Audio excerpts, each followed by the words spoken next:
Chapter 4 शुरू कर रहे हैं। चैप्टर 4 में unit 1 meaning and types of markets. आपने सुना होगा perfect competition, monopoly, monopolistic, oligopoly, इन सब के बारे में। और कुछ चीज़ें ऐसी भी है जो आपने पहले पढ़ी भी हैं, जैसे कि average revenue, marginal revenue, average revenue, marginal revenue, ठीक है, इनके ग्राफ्स, फिर इनकी रिलेशनशिप, ये सब हम इस चैप्टर में पढ़ेंगे। तो सबसे पहले शुरू करते हैं, what is market, meaning of markets है। We have seen in chapter 1 that people cannot have all that they want because they need to pay price for goods and services, and the resources at their disposal are scarce. We have come across some goods which are free or having zero prices, that is we need not make any payment for them. देखो, हमारे पास दो तरीके के goods होते हैं। एक goods जिसके लिए हम कुछ पे नहीं करते, और दूसरी ऐसे होता है जिनके लिए हमें पेमेंट करनी पड़ती है। कुछ जिनके लिए हम पे नहीं करते वो फ्री गिफ्ट्स ऑफ नेचर होते हैं।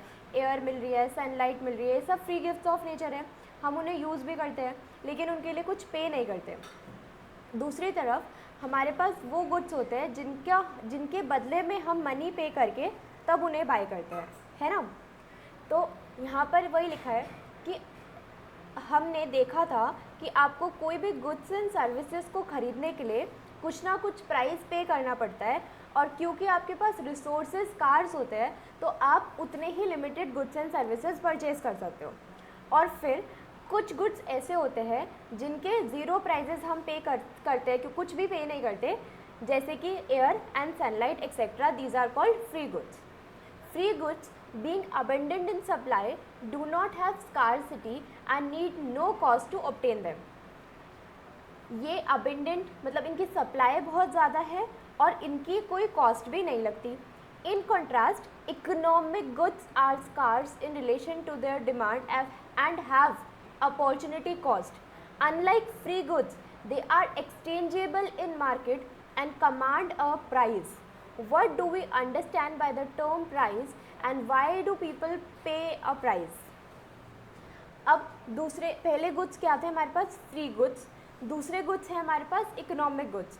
इकोनॉमिक गुड्स जो डिमांड एंड सप्लाई के अकॉर्डिंग चलते हैं और उनके लिए हमें कुछ ना कुछ प्राइस पे करना होता है। In common parlance price signifies, अब प्राइस है क्या? Price signifies that quantity of money necessary to acquire a good और सर्विस। तो प्राइस क्या है? वो अमाउंट ऑफ मनी जो हमें चाहिए एक गुड्स एंड सर्विसेज को एक्वायर करने के लिए। Price connotes money value, that is purchasing power of an article expressed in terms of money. In other words, price expresses the value of a thing in relation to money, that is quantity of money for which it will be exchanged. तो what is price? Quantity of money जिसके exchange में हम कोई goods and services खरीदेंगे। और कौन से goods and services by करेंगे? Economic goods. और जो इकोनॉमिक्स है वो भी डील करती है किसके साथ? सिर्फ इकोनॉमिक गुड्स के साथ, फ्री गुड्स के साथ डील नहीं करती। वैल्यू इन एक्सचेंज और exchange value according to Ricardo means command over commodities in general or power in exchange over purchasable commodities in general. Value in exchange, इसका दूसरा नाम exchange value। इसका मतलब क्या है? जो हम एक्सचेंज कर रहे हैं, मतलब इकोनॉमिक गुड्स को ही ये बता रहा है कौन? Value of exchange. ये वर्ड याद रखना, ठीक है। वैल्यू इन एक्सचेंज बोलते हैं या फिर एक्सचेंज वैल्यू बोलते हैं इसको। क्या करता है ये? मतलब इन जनरल हम प्राइस पे करके जो गुड्स खरीद रहे हैं, इस एक्सचेंज को ही हम क्या बोल रहे हैं? वैल्यू इन एक्सचेंज या फिर exchange value. We need to distinguish between the two concepts. एक है वैल्यू इन यूज़, दूसरा है value in exchange. Value in use और वैल्यू इन एक्सचेंज। अब हमें इन दोनों का डिफरेंस देखना है। Value in use refers to the usefulness or utility that is attribute which a thing may have to satisfy human needs. Value in exchange और economic value is the amount of goods and services which may obtained in market in exchange of a particular thing. It is measured by the amount someone is willing to give up in other goods and services in order to obtain a goods or service. एक बार दोबारा देखो, हमारे पास दो concept है, एक value in use, दूसरा value in exchange. सबसे पहली बात, वैल्यू इन यूज़ का मतलब क्या लिखा है? यूजफुलनेस और utility that is attribute to which a thing may to satisfy human needs. Value in use वो होता है जो एक यूटिलिटी हमें प्रोवाइड करे. यूटिलिटी मतलब कि यूटिलिटी पता है ना, कि मतलब हम कुछ, हमें सेटिस्फैक्शन प्रोवाइड करें, ह्यूमन नीड्स को सेटिस्फैक्शन प्रोवाइड करें. और वैल्यू इन एक्सचेंज क्या हो रहा है कि जब हम मार्केट में कोई पर्टिकुलर चीज़ बाय करने के लिए एक प्राइस पे कर रहे हैं, ठीक है, it is measured by the amount someone is willing to give up. अब वो जो हम प्राइस पे कर रहे हैं वो पर्टिकुलर, जैसे गुड ए खरीदने के लिए हमने कुछ प्राइस पे करना है, सपोज ₹50 पे करना है. अब ₹50 को हम कहीं और भी यूटिलाइज कर सकते थे, है ना, मतलब उसका अपॉर्चुनिटी कॉस्ट भी होगा कुछ ना कुछ. In order to measure the amount someone is willing to give up in other goods and services in order to obtain a goods and services. तो वो अमाउंट भी हो गया जो एक पर्सन किसी और गुड को ना खरीद करके, उसके अपॉर्चुनिटी कॉस्ट को अवॉइड करके वो वाला पर्टिकुलर गुड्स को बाय कर रहा है.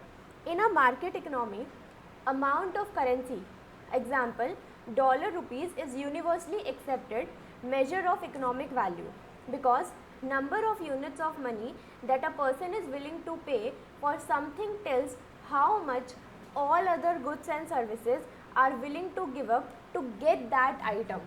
मतलब कि हम उस पर्टिकुलर, एक हम क्या लेकर के आते हैं इंडिया में, जैसे रुपीज़, तो हमारे पास मनी को, करेंसी की एक वो भी है, वैल्यू भी है रुपीज़. तो हम कितने रुपीज़ लगाएंगे एक गुड्स एंड सर्विसेज को परचेज़ करने के लिए, और उस रुपीज़ की कोई ना कोई एक अपॉर्चुनिटी भी होगी जो हम कुछ और छोड़ करके, जो हम कुछ और गिव अप करके ये वाली गुड्स एंड सर्विसेज बाय कर रहे हैं. In economics we only concerned with exchange value, only concerned with exchange value. Consideration such as sentimental value means little in market economy. Sentimental value is subjective and reflects an exaggerated judgment about the worth of commodity. For example, if a person says his best friend that I like your car and if you give it to me then I will be lifetime obliged to you. In this case, lifetime obligation is sentimental value and has no meaning against monetary consideration. जैसे for example, अब जैसे car वाला example लिया है, तो आप लोगों ने वो मूवी देखी होगी टार्ज़न द वंडर कार, देखी है सबने. तो उसके अंदर जो उसके पापा की कार होती है उसको लेने के लिए वो कितना भी पैसा दे सकता है ना, वो पैसे इकट्ठे के लिए दिन रात वो गैराज पे काम करता है, करता है, वो करता है ताकि वो वाली गाड़ी खरीद सके, है ना. तो उसकी उस कार के साथ सेंटिमेंटल वैल्यू जुड़ी होती है. तो अगर किसी पर्सन की किसी गुड्स के साथ कोई सेंटिमेंटल वैल्यू जुड़ी हुई है तो उसके लिए वो कितना भी ज़्यादा प्राइस पे कर देगा, है ना, भले ही वो उस कार की कोई वैल्यू नहीं थी वो कबाड़े में, लेकिन उसको वही चाहिए थी क्योंकि उसके साथ सेंटिमेंटल वैल्यू जुड़ी थी. तो इकोनॉमिक्स में ये बोल रहे हैं कि हम सिर्फ एक्सचेंज वैल्यू देखेंगे, हम सेंटिमेंटल वैल्यू नहीं देखेंगे, ठीक है, क्योंकि सेंटिमेंटल वैल्यू क्या होती है, एग्जैजरेटेड होती है, जितनी की वर्थ नहीं है वो कमोडिटी उससे ज़्यादा की होती है. तो इकोनॉमिक्स में जो हम पढ़ते हैं वो पढ़ते हैं एक्सचेंज वैल्यू, ठीक है. एग्जैजरेटेड अमाउंट हम नहीं लेकर के चलते, हम सेंटिमेंटल वैल्यू को नहीं लेते. Exchange value is determined in the market where exchange of goods and services takes place. Exchange value हम कहाँ डिटरमाइन करते हैं, मार्केट में, where exchange of goods and services takes place. तो मार्केट में क्या होता है, exchange of goods and services. हमारे पास गुड्स एंड, मार्केट में क्या क्या होना चाहिए, गुड्स एंड सर्विसेज होने चाहिए, बायर्स होने चाहिए, सेलर्स होने चाहिए. बायर्स के पास एक नॉलेज होनी चाहिए कि कितना रैशनल कंज्यूमर होना चाहिए वो. तो ये सब हमारे कंपोनेंट्स बनते हैं मार्केट के. तो इस मार्केट में जो हम exchange of goods and services कर रहे हैं उसी को हम बोलते हैं exchange value. In our day to day life we come across many references to market such as oil market, wheat market, vegetable market, etc., stock market, ये सब market. These have commodities, sorry, these have connotations of place where buyers and sellers gather to exchange goods at a price. अब ऐसा ज़रूरी नहीं है कि हमें physically gather ही होना है, क्योंकि आज के टाइम पर तो ज़्यादातर हम ऐसे जा कर के मार्केट में परचेजिंग करते भी नहीं, हम ऑनलाइन ऑर्डर करते हैं, है ना। तो वो ऑनलाइन ऑर्डर करना भी मार्केट ही है, वहाँ पर भी एक सेलर है, वहाँ पर भी एक बायर है, वहाँ पर भी एक प्राइस हो रहा है, वो भी एक क्या है, मार्केट है। In economics, markets are crucial focus of analysis and therefore, एक बार इसे कम करना फैन को, अब ये सब बंद हो जाता। These are कहाँ से पढ़ना था? In economics, market are crucial focus of analysis and therefore we need to understand how this term is used. A market is a collection of buyers and sellers with the potential to trade. The actual or potential interactions of the buyer and seller determine the price of the product or service. So, actual या potential interaction मतलब कि interaction between buyer and seller हमारा price decide करता है एक product का. A market need not to be formal or held in a particular place. Second hand cars are often bought and sold through newspaper. Newspaper छोड़ो, second hand goods and goods, second hand goods कौन सी app है वो? OLX. OLX पे मिल जाता है हमें second hand car, bikes, ये सब. तो ऐसा ज़रूरी नहीं है कि you have to gather at one place, है ना. यहाँ पर एग्जाम्पल दिया can be bought and sold through newspaper advertisement. तो वैसे भी हम आजकल परचेज करते हैं उसको, तो उसको भी हम मार्केट ही बोलेंगे. Second hand goods may be disposed of by listing it on a online shop or placing a cart in a local shop window. In the present high-tech world, goods and services are effortlessly bought and sold online. Online shopping has revolutionized the business world by making nearly everything people want available by a simple click of a mouse button. While studying about market economy, it is essential to understand how price is determined. Since this is done in the market, we can define market simply as all those buyers and sellers of goods and services who influence price. So, market को हम और कैसे define कर सकते हैं? All those buyers and sellers of goods or services who influence price. किसी market में buyers के पास ये राइट होता है कि वो इन्फ्लुएंस कर सके प्राइस को, लेकिन किसी जगह पर सेलर के पास भी ये राइट होता है कि वो इन्फ्लुएंस कर सके प्राइस को. जैसे कि अगर मोनोपोली मार्केट है तो उसके पास इन्फ्लुएंस करने का वो हो जाएगा ना, वो इन्फ्लुएंस कर सकता है. लेकिन अगर हमारे पास बिल्कुल परफेक्ट कंपटीशन चल रहा है, परफेक्ट कंपटीशन में मतलब नंबर ऑफ सेलर्स ज़्यादा हैं और आइडेंटिकल गुड्स है, ठीक है, उसमें ना प्राइस नहीं चेंज कर सकता वो. अगर उसने ज़रा सा भी प्राइस चेंज करा तो बहुत इफेक्ट डालेगा वो मार्केट पे, है ना. तो परफेक्ट कंपटीशन में प्राइसेस चेंज नहीं होते, लेकिन इम्परफेक्ट कंपटीशन में प्राइस चेंज कर सकता है seller. The elements of market are buyers and sellers, product और service, bargaining of a price, knowledge about market condition, one price for product or service at a given time. तो ये सारे हमारे क्या बन गए? Elements of marketing. Buyers and sellers होने चाहिए, प्रोडक्ट या कोई सर्विस होनी चाहिए, bargaining for a price, knowledge about market condition, वही रैशनल कंज्यूमर, और one price for a particular. ऐसा तो नहीं बोलेगा कोई सेलर कि आप मुझे इस वाले गुड का 100 से लेकर 200 के बीच में कुछ भी दे दो, ऐसा तो नहीं बोलता कोई. वन प्राइस ही डिसाइड होता है ना at a given point of time. हाँ, उसकी बार्गेनिंग हो सकती है, लेकिन सेलर तो एक ही प्राइस कोट करेगा. तो ये सारे हमारे एलिमेंट्स हो गए. अब classification of market. Market generally classified into product markets and factor markets. Introduction वाले टॉपिक में कोई doubt? Markets are generally classified into product market and factor market. Product markets are market for goods and services which household buy the goods and services want from firms. तो हमारे पास दो तरीके की market, एक product market, दूसरी factor market. Product market वो market हो गई जो एक नॉर्मल हाउस होल्ड बाय करते हैं गुड्स एंड सर्विसेज, ठीक है.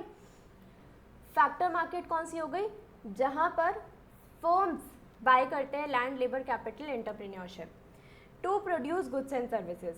सो product market basically final goods वाली हो गई कि हमने गुड्स लिए कंज्यूम करे, और फैक्टर मार्केट वो वाली मार्केट हो गई जहाँ पर गुड्स लेकर के हमने फर्दर प्रोडक्शन करी, है ना. While product market allocate goods to consumer, factor market allocate productive resources to producer and help ensure that these resources are used efficiently. और उसके बाद जो फैक्टर मार्केट होती है वो प्रोडक्ट्स को जो उन्होंने फैक्टर परचेज करे होते हैं उनको इस तरीके से यूज़ करती है ताकि वो एफिशिएंटली यूज़ कर सके, प्रोडक्टिव तरीके से यूज़ कर सके. The prices in factor market are known as factor prices. ठीक.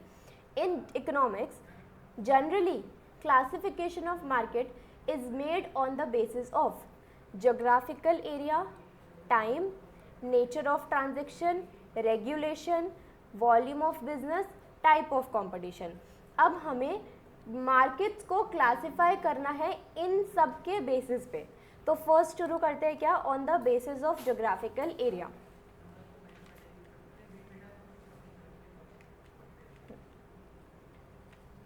From marketing perspective, the geographical area in which the product sale should be undertaken has vast implications for the firm on the basis of geographical area covered into classified into these.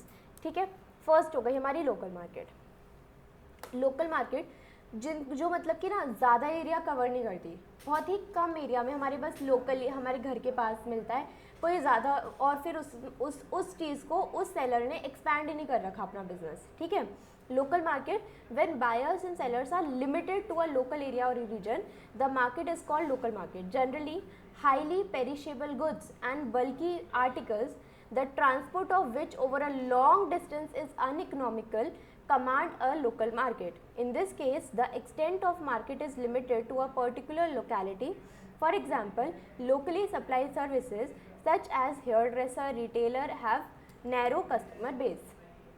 ऐसा तो नहीं होता कि बाल कटवाने हैं चलो मुंबई चलते हैं, है ना, हम घर के पास जाते हैं या फिर आजकल घर पे बुला लेते हैं अर्बन क्लब ये सब. ठीक है.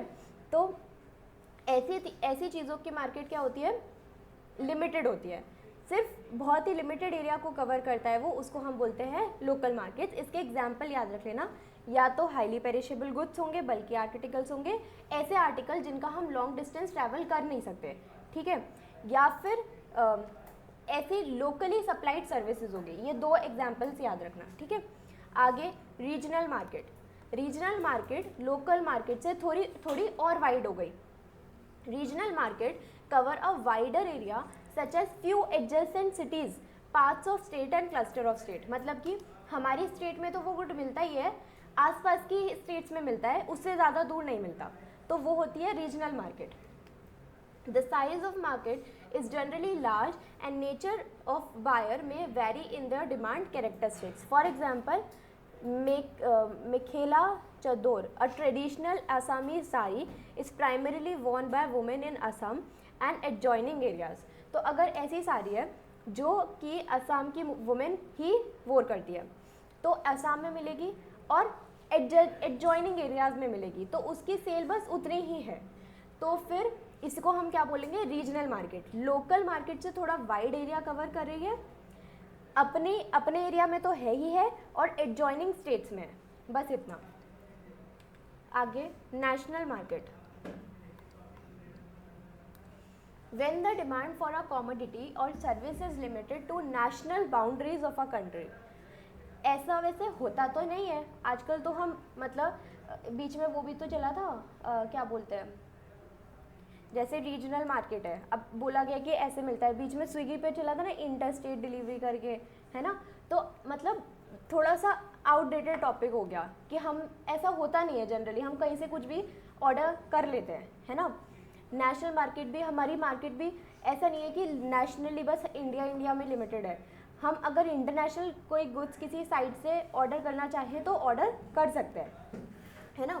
National market, when the demand for a commodity or service is limited to a national boundaries of a country, we say that product has a national market. The trade policy of the government may restrict the trading of a commodity to within a country for example Hindi books may have national markets in India, outside India one may not have market of Hindi books. तो ऐसी market जो सिर्फ हमारी country तक limited है, उसके बाहर नहीं सेल होता, फॉर एग्जाम्पल हिंदी बुक्स। लेकिन इतना फेमस हो रहा है इंडियन कल्चर, तो हो सकता है ना कि किसी को बाहर बैठे फॉरेन कंट्री में हिंदी बुक चाहिए हो, है ना।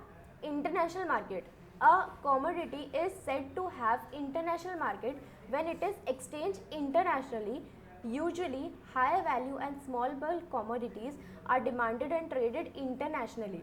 For example, gold and silver are example of commodity that have international market. और सिर्फ गोल्ड एंड सिल्वर क्यों, इंटरनेशनल मार्केट में तो एक तरीके से तो सारे गुड्स एंड सर्विसेज कवर हो जाएंगे, जिसको जो चाहिए वो हम ऑर्डर करके और मतलब मंगवा सकते हैं गुड। तो हाई वैल्यू आइटम, लेकिन यहाँ पर क्या लिखा है, इंटरनेशनल मार्केट में यूजुअली कैसे गुड्स एंड सर्विसेज होते हैं, हाई वैल्यू और स्मॉल बल्क कमोडिटीज। तो बुक में जो एग्जाम्पल लिखे ना, चला लो, लाइट आई है कि नहीं आई, अभी आ गई।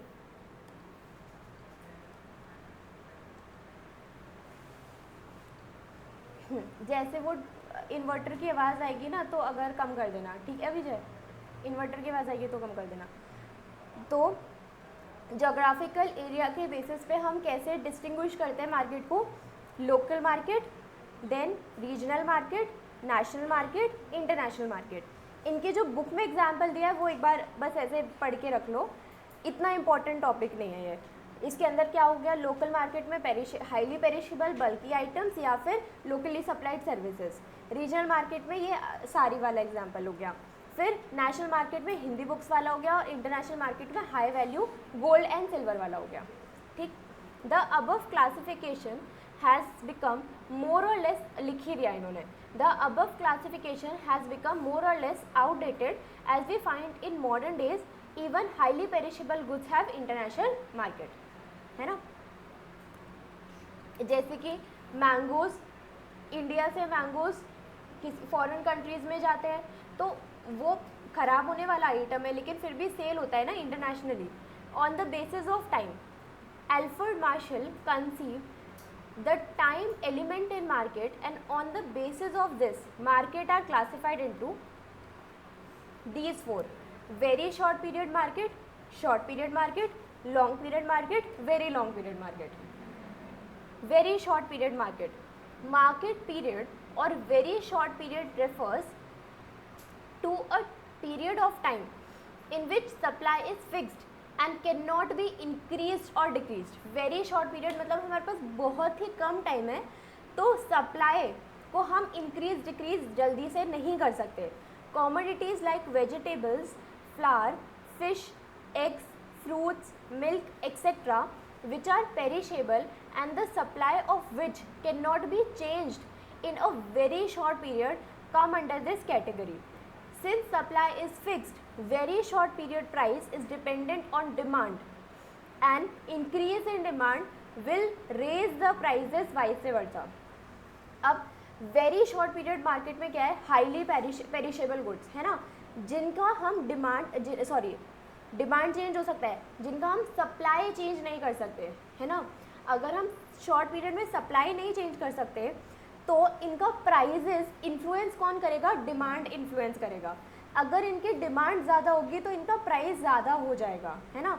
मतलब सप्लाई कम है और उस प्रोडक्ट की डिमांड ज़्यादा हो रही है, तो उसका प्राइस बढ़ जाएगा, या फिर vice versa. Short period market, short period is a period which is slightly longer than very short period. तो वेरी शॉर्ट पीरियड से थोड़ा ज़्यादा टाइम, लेकिन ज़्यादा इतना भी ज़्यादा टाइम नहीं है। In this period supply of output may be increased by increasing the employment of variable factors within a given fixed factor and state of technology. Since supply can be moderately adjusted, changes in short period prices on account of changes in demand are less compared to the market period. तो short period market में क्या हुआ कि हम थोड़ा सा supply में change कर सकते हैं, और सप्लाई में चेंज सिर्फ कैसे कर सकते हैं, या तो हम ज़्यादा लेबर रख लें, है ना, थोड़ा एम्प्लॉयमेंट इंक्रीज़ कर दें, या फिर थोड़ी स्टेट ऑफ टेक्नोलॉजी इंक्रीज़ हो जाए, तो हम उसकी सप्लाई को थोड़ा सा एडजस्ट कर सकते हैं डिमांड के अकॉर्डिंग। ठीक. Long period market. In long period, all factors become variable and the supply of commodities may have changed by altering the scale of production. तो long period में क्या होता है, सारे ही factors variable हो जाते हैं और हम scale of production को alter कर सकते हैं demand के according. As such, supply may be fully adjusted to changes in demand condition. The interaction between long run supply and demand determines long run equilibrium price और normal price.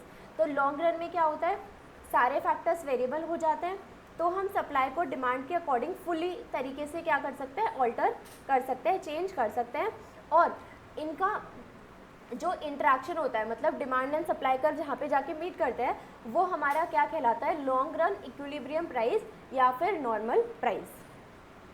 Very long period or secular period is one with secular movements are recorded in certain factors over a period of time. The period is very long. The factors include size of population, capital supply, supply of raw materials etc. अब very long period क्या हो गया, जैसे 10 to 20 years, ठीक है.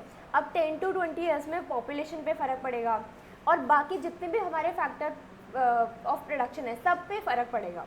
तो very long period क्या हो गया, सेक्युलर मूवमेंट्स, जो कि हर फैक्टर्स पे तो फ़र्क पड़ ही रहा है, फैक्टर ऑफ प्रोडक्शन पे तो फ़र्क पड़ ही रहा है, साथ में हमारे पॉपुलेशन पे भी फ़र्क पड़ेगा. तो यहाँ पर अब इस वाली मार्केट को उतना हम लेकर नहीं चलते है ना, जब इकोनॉमिक्स या रियल मार्केट की बात करते हैं तो इस वाली मार्केट को लेकर नहीं चलते, लेकिन बस डिस्टिंग्विश करने के लिए, समझाने के लिए यहाँ पर लिखा हुआ है. तो वेरी शॉर्ट पीरियड जहाँ पर बिल्कुल भी सप्लाई नहीं चेंज हो सकती, शॉर्ट पीरियड जहाँ पर थोड़ी सी चेंज हो सकती है थ्रू एम्प्लॉयमेंट या फिर स्टेट ऑफ टेक्नोलॉजी के through. Third, long term period जहाँ पर हम सारे वेरिएबल्स को चेंज कर सकते हैं और वेरी लॉन्ग पीरियड जहाँ पर पॉपुलेशन भी चेंज हो जाती है. ठीक है. On the basis of transaction, spot और कैश मार्केट और दूसरा फॉरवर्ड और फ्यूचर मार्केट. अब ये जो स्पॉट और फ्यूचर मार्केट है ये बेसिकली जब इंटरमीडिएट में एफएम पढ़ते हैं उसके अंदर डिटेल में आता है. ठीक है.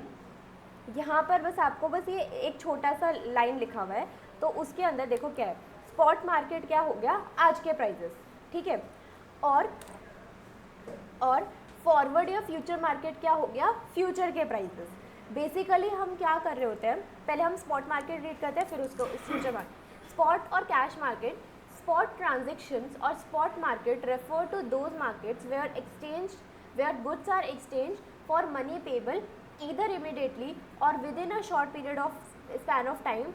For example, grain sold in a mandi at a current price and cash payable immediately as thus a part of spot market. Spot market क्या होता है कि हमने आज प्राइजेस पे करे और आज गुड्स ले लिए, या फिर आज प्राइस भी इमीडिएटली भी नहीं पे कर रहे हैं तो शॉर्ट पीरियड में हम उसको पे कर दे रहे हैं प्राइस को और हम गुड्स ले रहे हैं, तो वो क्या होता है हमारा स्पॉट मार्केट. अब फॉरवर्ड और future market, in this market transaction involve contract with promise to pay and deliver good at some future date. For example, purchase of foreign currency contract at future rate of bank. Basically यहाँ पर क्या होता है, जैसे दो parties होती है. ठीक है.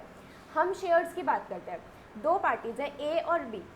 अब यहाँ पर ये दोनों ना आपस में एक कॉन्ट्रैक्ट में एंटर करते हैं, आपस में कॉन्ट्रैक्ट में एंटर करते हैं और जो प्राइस, जैसे सपोज आज किसी शेयर का प्राइस चल रहा है 100 रुपीज़, तो एक पर्सन ये बोल रहा है कि इस शेयर का प्राइस जाएगा फ्यूचर में 150 रुपये. ठीक है. और दूसरा बोल रहा है कि नहीं जाएगा. तो इन दोनों ने कॉन्ट्रैक्ट में एंटर कर लिया. तो अब उसके अकॉर्डिंग ये लोग क्या करेंगे, फ्यूचर डेट पर जो भी हमारा प्राइस गया होगा उसके अकॉर्डिंग वो वर्क करेंगे. ठीक है. तो मतलब बेसिकली क्या हो रहा है कि फ्यूचर मार्केट में हमें आज प्राइस उसका नहीं पता. ठीक है. लेकिन हम कॉन्ट्रैक्ट में एंटर कर रहे हैं, प्रॉमिस टू पे, मतलब एक पर्सन पे करने के लिए प्रॉमिस कर रहा है, दूसरा पर्सन गुड्स को डिलीवर करने के लिए प्रॉमिस कर रहा है, लेकिन आज के डेट पे नहीं, फ्यूचर डेट पर. ठीक है. और हो सकता है कि इन्होंने पहले से कोई प्राइस को प्रिडिक्ट करके रखा हो कि इतना प्राइस जाएगा या इतना प्राइस जाएगा, तो ऐसे किसी ट्रांजैक्शन में एंटर कर रहे हैं लोग. तो फॉरवर्ड या फ्यूचर मार्केट क्या है, फ्यूचर का प्राइस है, आज का नहीं है, लेकिन हम आज कॉन्ट्रैक्ट में एंटर कर रहे हैं for the promise to pay and to deliver goods and services. ठीक है, ये इतना ही नहीं है फ्यूचर मार्केट, इसमें और भी कॉन्सेप्ट है, वो इंटरमीडिएट में एफएम में पढ़ता है। On the basis of regulation, regulated market or unregulated market. Regulated market. In this market, transactions are statutorily regulated so as to put an end to unfair practices. Such markets may be established for specific products or a group of products. For example, stock exchange. अब stock exchange regulated है by SEBI, तो अगर वो regulated है by SEBI तो उसके अंदर unfair practices होने के चांसेस कम हो जाते हैं, है ना।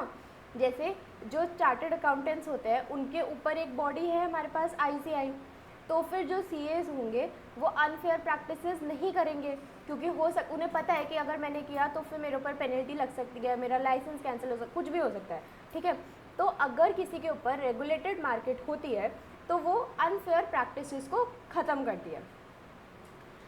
Unregulated market, this is called a free market and no stipulations on the transactions for example weekly market. तो unregulated market, free market जिसके ऊपर कोई भी transactions नहीं है, कोई भी regulations नहीं है। On the basis of volume of business, wholesale market जहाँ पर goods and services bulk में सेल होती है, retail market जहाँ पर हम small quantities में goods and services buy करते हैं। ये क्या होती है, बिजनेस टू बिजनेस, है ना। एक डिस्ट्रीब्यूटर ने बिग बाज़ार में सामान सेल किया तो बल्क में सेल होगा, तो बिजनेस वो भी कर रहा है, बिजनेस ये भी है, तो business to business sale. The wholesale market is market where the commodities are bought and sold in bulk और large quantities. Transactions generally take place between traders, generally ये बिजनेस टू बिजनेस होती है। Retail market, when commodities are sold in small quantities, it is called retail market.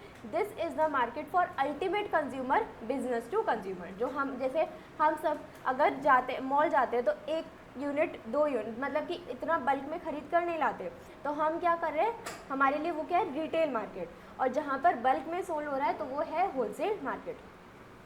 On the basis of competition, based on the type of competition market are classified into perfectly competitive market और imperfectly competitive market. अब इसको हम detail में थोड़ा सा पढ़ेंगे। 2 तरीके से डिवाइडेड है, एक परफेक्टली कॉम्पिटिटिव मार्केट और दूसरा इम्परफेक्ट कॉम्पिटिटिव मार्केट, और further imperfect competitive market further divided होती है। We shall study these markets in greater detail in the following paragraphs.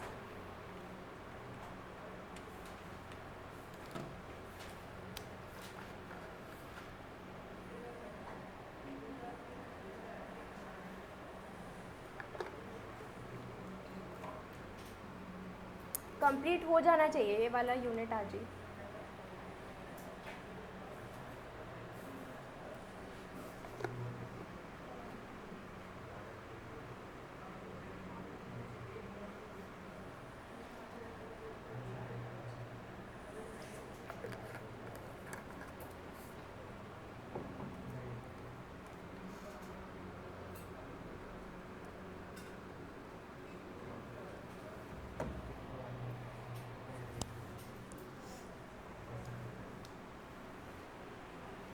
किसी को डाउट अभी तक?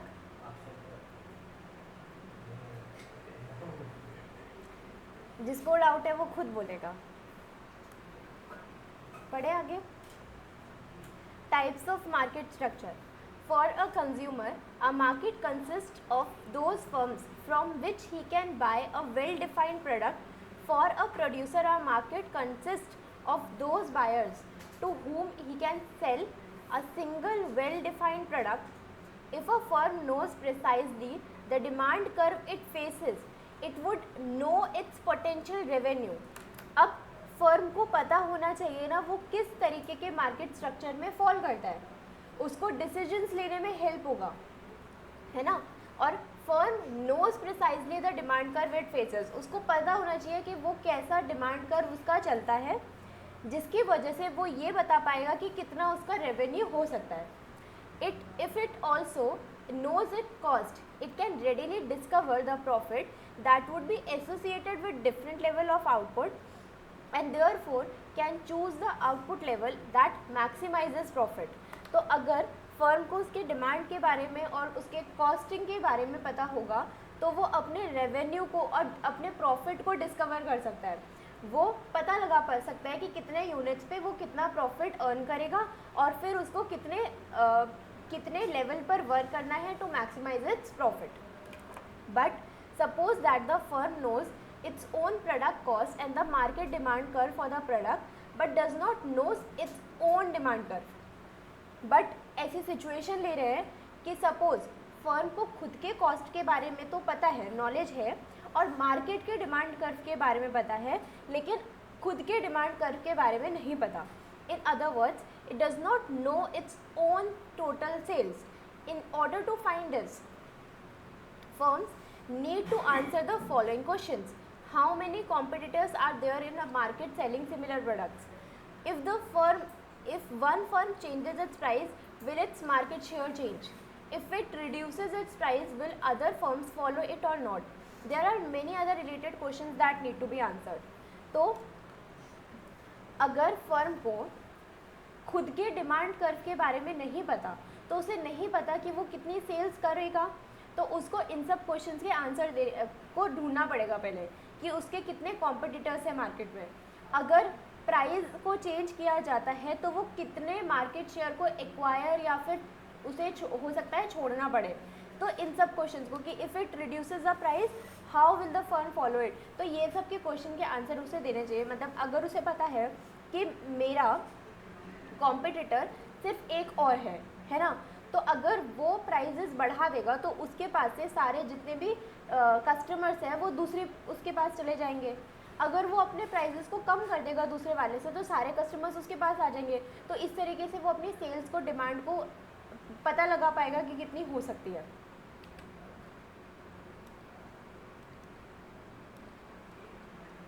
आगे, answer to these questions of this type will different in different circumstances. For example, if there is only one firm in the market, the whole of the market demand will be satisfied by this particular firm. But if there are two large firms in the industry, they will share the market demand in some proportion. A firm has to be very cautious of reactions to the other firm to every decision it makes.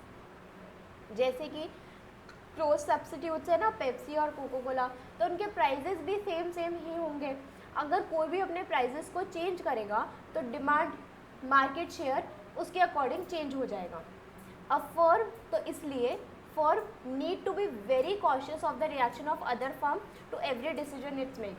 तो उसको अपने साथ साथ जो दूसरा उसका competitor जो decision making कर रहा है उसे भी उसे वेल अवेयर होना चाहिए. But if there are, say, more than 5,000 small firms in an industry, each firm will be less worried about the reactions of other firms to the decisions because each firm sells only small proportion in the market. अगर सिर्फ दो ही sellers हैं, जैसे for example ले लेते हैं जियो और Airtel ही है इस टाइम पर, है ना, तो सिर्फ ये दो ही सिम यूज़ करते हैं लोग, तो इनका मार्केट शेयर बहुत ज़्यादा है ना. लेकिन जहाँ पर हमारे पास जैसे हमने ले लिया शैम्पू फॉर एग्जांपल, तो इनके सेलर्स इतने सारे हैं, तो इतने सारे सेलर्स हैं तो सबके पास कुछ थोड़ा मार्केट शेयर है ना. We can conceive of more than 1000 types of market structure, but we shall focus on few theoretical market types which mostly cover a high proportion of cases actually found in real world desire. तो वैसे तो बहुत सारे market structures हो सकते हैं, लेकिन अभी हमें ये देखना है एक परफेक्ट कंपटीशन और ये सारे imperfect competition. Perfect competition is categorised as many seller selling identical products to many buyer. तो परफेक्ट कंपटीशन में क्या होता है, बहुत सारे सेलर्स जो कि सेम प्रोडक्ट सेल कर रहे हैं, आइडेंटिकल गुड्स सेल कर रहे हैं to many buyer. Monopolistic competition, it differs only in one respect, namely there are many sellers offering differentiated products to many buyers. For example, shampoo manufacturer. Perfect competition में हमारे goods identical है, बिल्कुल same है, लेकिन monopolistic competition में है तो बहुत सारे सेलर लेकिन डिफरेंशिएटेड प्रोडक्ट्स है, थोड़ी बहुत आइडेंटिटी चेंज हो जाती है। जैसे कि सोप में हमारे पास डव भी है, हमारे पास लक्स भी है, हमारे पास डेटॉल भी है, तो हमारे पास इतने सारे है एक ही चीज़ लेकिन थोड़ी सी आइडेंटिटी चेंज है। Monopoly, it is a situation where there are single seller producing for many buyers. और मोनोपोली क्या होती है? सिर्फ एक seller. Its products is necessarily extremely differentiated since there is no competing sellers producing goods which are close substitutes. Monopoly में क्या होता है? सिर्फ एक सेलर जो गुड्स एंड सर्विसेज सेल कर रहा है लार्ज प्रोपोर्शन में मेनी बायर्स को। For example Indian Railways, for example electricity, है ना। Oligopoly, there are few seller selling competing products to many buyers. For example telecom industry. Oligopoly क्यों बोल रहे हैं यहाँ पर? ओलिगोपोली इसलिए बोल रहे हैं क्योंकि वोडाफोन भी है आई थिंक, ठीक है, तो इसलिए टेलीकॉम इंडस्ट्री यहाँ पर आ गया क्योंकि दो से ज़्यादा हो गए, जियो, एयरटेल और वोडाफोन। तो अगर जैसे वोडाफोन भी हट गया, पूरी कम्प्लीटली हट गया, तो ये डुओपोली बन जाएगी, सिर्फ क्या जियो और एयरटेल। तो इसलिए बोला है कि वैसे तो बहुत सारे मार्केट स्ट्रक्चर हो सकते हैं लेकिन हम इतने ही पढ़ेंगे। Perfect competition, many seller, identical goods, many buyer. फिर monopolistic, many seller but differentiated products, ठीक है। Monopoly, single seller to many buyers. Oligopoly, few seller like 3 or 4 sellers to many buyers, ठीक है।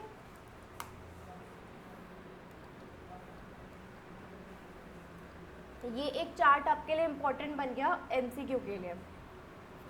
Number of sellers perfect competition में very large, product differentiation none क्योंकि identical products होते हैं, price elasticity of demand of the firm infinite. यहाँ पर price हमारा same रहता है ना, तो इसलिए इलास्टिसिटी ऑफ डिमांड क्या हो गई? Infinite.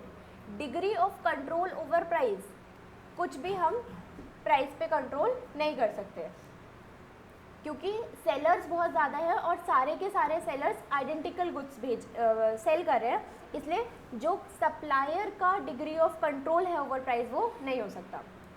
Monopolistic competition, number of sellers large, product differentiation होता है slight, elasticity of demand is large, infinite नहीं है लेकिन लार्ज है, डिग्री ऑफ कंट्रोल थोड़ा सम।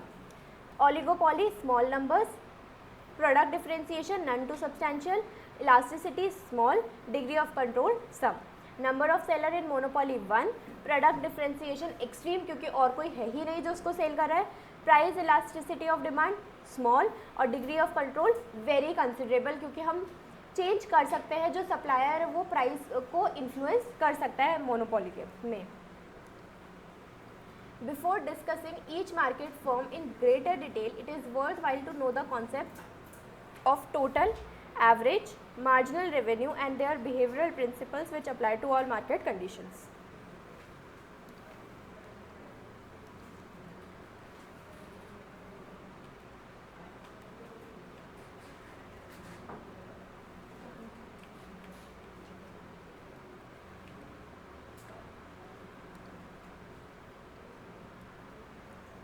Concept of total revenue and average revenue and marginal revenue. Total revenue पता ही है सबको, टोटल रेवेन्यू क्या होता है? Total revenue is price multiply by quantity. If the firm sells 100 units for 10 each, what is the amount which it realises? It realises 1000 rupees. तो 100 unit 10 रुपये के बेचे तो फर्म के पास कितना रेवेन्यू आ गया? 1000 रुपीज़ का, which is nothing but total revenue of the firm. So what is total revenue? Price multiplied by quantity is total revenue of the firm. Thus we may state that total revenue to total expenditure incurred by the purchasers of firm's product refer to the amount of money which a firm realizes by selling certain units of a commodity. तो total revenue क्या है? जो कि एक firm goods को cell करके जितना उसे प्राइस रियलाइज करता है, उसके पास जितना टोटल का रेवेन्यू आ रहा है वो total revenue. Symbolically total revenue is expressed as P multiply by Q. This may be represented by the following diagrams. In figure A, the price of product is rupees 30. Price of product is rupees 30 and quantity sold is 40 units. The total revenue will be P multiply Q. 40 multiply 30 कितना हो जाएगा 1200 rupees. Panel B shows the total revenue curve. Panel B shows the total revenue curve of a competitive firm having perfectly elastic demand curve. Since the firm can sell any quantity at market determined prices, the TR curve is linear and states the form of origin. यहाँ पर हमने जो ये दिखाया है ना, ये कौन सा कर्व है, देखो इस पर लिखा नहीं है, लेकिन ये कौन सा कर्व है, ये एक्चुअल में डिमांड कर्व है. Demand curve downward sloping, price, quantity, और जैसे जैसे हमारा यहाँ पर क्या बोलते हैं अपोजिट रिलेशनशिप. प्राइस अगर कम होगा तो यूनिट्स बढ़ जाएंगे, प्राइस अगर ज़्यादा होगा तो यूनिट्स कम हो जाएंगे. तो यहाँ पर क्या चल रहा है, ये डिमांड कर्व चल रहा है, ठीक है. और इन दोनों को अगर हम मल्टीप्लाई करेंगे, मतलब कितने प्राइस पे कितनी क्वांटिटी सेल कर रहे हैं, इन दोनों को मल्टीप्लाई करेंगे तो हमारा क्या मिलेगा, हमें टोटल रेवेन्यू मिलेगा. तो ये जो अंदर वाला पार्ट हो जाएगा, ये हमारा क्या हो जाएगा, टोटल रेवेन्यू हो जाएगा. और टोटल रेवेन्यू जो हम फर्म के साइड से अगर देखोगे तो जितने ज़्यादा आउटपुट एक फर्म सोल्ड करेगा उतना ज़्यादा उसका रेवेन्यू बनता जाएगा, है ना. तो इसलिए ये TR कर्व ऐसा हो गया. जितना ज़्यादा एक फर्म आउटपुट सोल्ड करेगा उतना ज़्यादा उसका रेवेन्यू होगा ना. ये लाइन याद रखना है यहाँ पर कि total revenue curve of a competitive firm have perfectly elastic demand curve. और यहाँ पर हम TR कर्व इज लीनियर, और इसे हम स्टार्ट कर रहे हैं ओरिजिन से, स्टार्ट कर रहे हैं, 0 से स्टार्ट कर रहे हैं.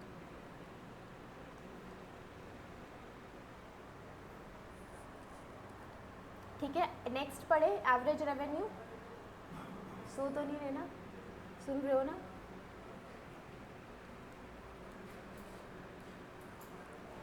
Average revenue earned per unit of output.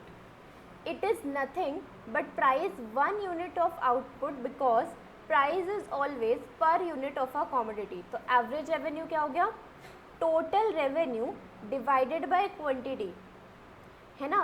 और total revenue हमारा क्या होता है बताओ, P मल्टीप्लाई Q होता है. तो P मल्टीप्लाई Q अगर हम लिख दे और इसको Q लिख दे तो Q से Q कैंसिल हो जाएगा, तो एवरेज रेवेन्यू P के बराबर हो जाएगा. Average revenue is the revenue earn पर यूनिट ऑफ आउटपुट. तो एवरेज रेवेन्यू क्या है, हमने कितना रेवेन्यू अर्न करा पर यूनिट के accordingly. It is nothing but price of 1 unit of output because the price is always per unit of commodity. For this reason average revenue curve is also the firm's demand curve. Symbolically average revenue ये होता है, और फिर last में ये लिखा है कि एवरेज रेवेन्यू किसके बराबर हो जाता है, P के बराबर, प्राइस के बराबर.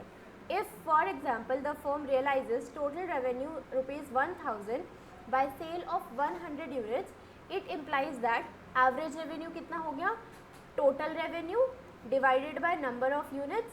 तो एवरेज रेवेन्यू इज 10. और the firm has sold commodities at a price of 10 per unit, या फिर जितनी भी फर्म ने कॉमोडिटी सेल करी वो पर यूनिट 10 रुपीज़ के हिसाब से सेल करी. Marginal revenue is the change in total revenue resulting from the sale of an additional unit of a commodity. अगर मैंने यहाँ पर लिखा इस तरीके से,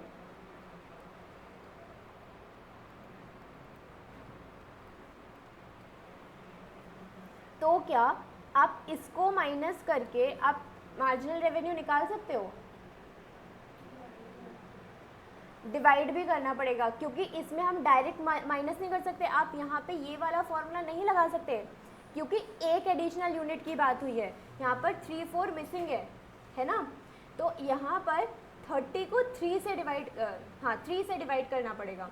यहाँ पर हमें ये वाला फॉर्मूला लगाना पड़ेगा, ठीक है। तो या तो आप कंफ्यूज ना हो, इसलिए आप ये वाला फॉर्मूला लगाओ ही मत, ये वाला फॉर्मूला लगाओ हर केस में, ठीक है। क्योंकि हम मार्जिनल रेवेन्यू में किस चीज़ की बात कर रहे होते हैं, नेक्स्ट 1 एडिशनल यूनिट की। अगर एक ही एडिशनल यूनिट होगा तो उस केस में ये वाला फॉर्मूला ठीक हो जाएगा, लेकिन अगर बीच में गैप है तो हमारे पास ये वाला फॉर्मूला हमें यूज़ करना पड़ेगा। क्या? Change in total revenue upon change in quantity. पढ़ लो। Marginal revenue is a change in total revenue resulting from the sale of an additional unit of a commodity. Thus, if a seller realizes 1000 while selling 100 units and 1200 while selling 101 units, we say that marginal revenue is 200, क्योंकि यहाँ पर next unit की बात करी है 1000 and 1001, तो हम minus करके निकाल सकते हैं। We can say that marginal revenue is rate of change in total revenue resulting from the sale of an additional unit, और फॉर्मूला क्या हो गया, change in total revenue upon change in quantity, और for 1 unit change हम ये formula use कर सकते हैं। when TR is this, ठीक है। अब यहाँ पर ये टेबल गिवन है हमारे पास, units, total revenue, average revenue, marginal revenue.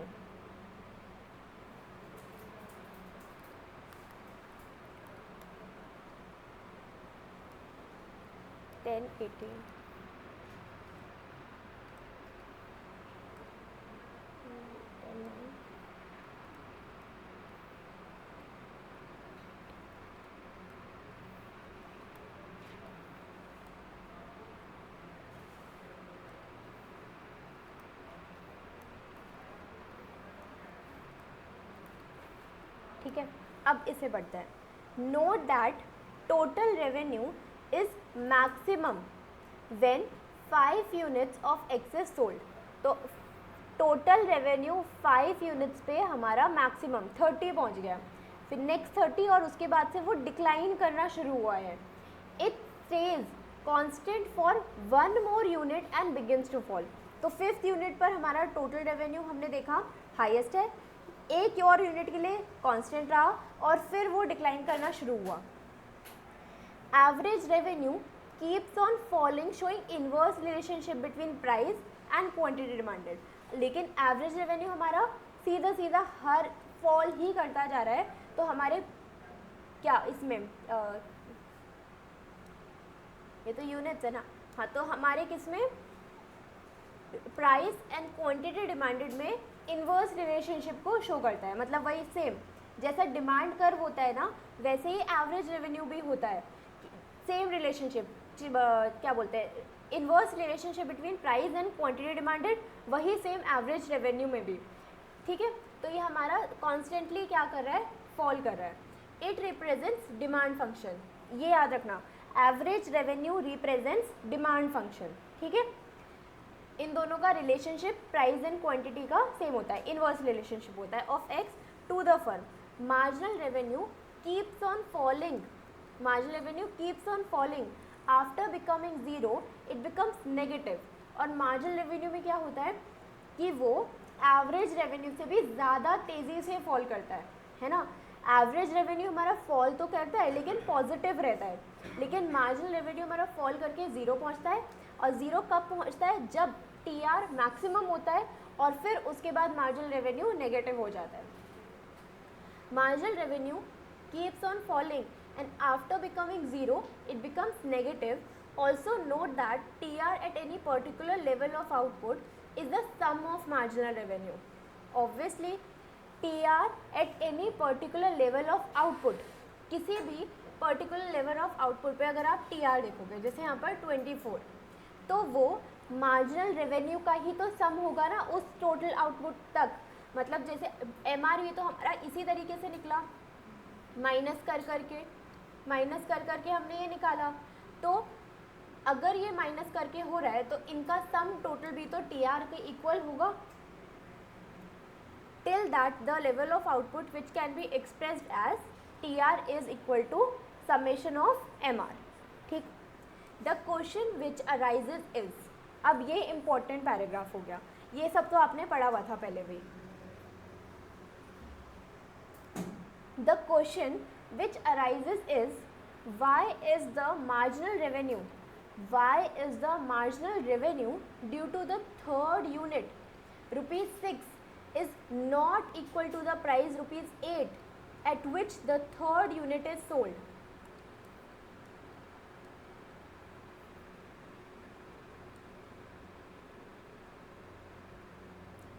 देखो अब यहाँ पर क्या पूछा गया है कि मार्जिनल रेवेन्यू यहाँ पर 6 क्यों है, मार्जिनल रेवेन्यू 6 क्यों है. The question arises why the marginal revenue due to the third unit is ₹6 not equal to 8 when the third unit is sold. तो जैसे ही हमने तीसरी यूनिट सेल करी, यहाँ पर जो डिफरेंस 8 की जगह 6 क्यों आया, ये क्वेश्चन है. ठीक है, अब देखो 8 आना चाहिए था ना, लेकिन यहाँ पर 6 क्यों आया मार्जिनल रेवेन्यू, ये क्वेश्चन है. अब देखो क्या हुआ कि जब हमने फर्स्ट यूनिट सेल करी तो हमारा एवरेज रेवेन्यू कितना था, ₹10 का.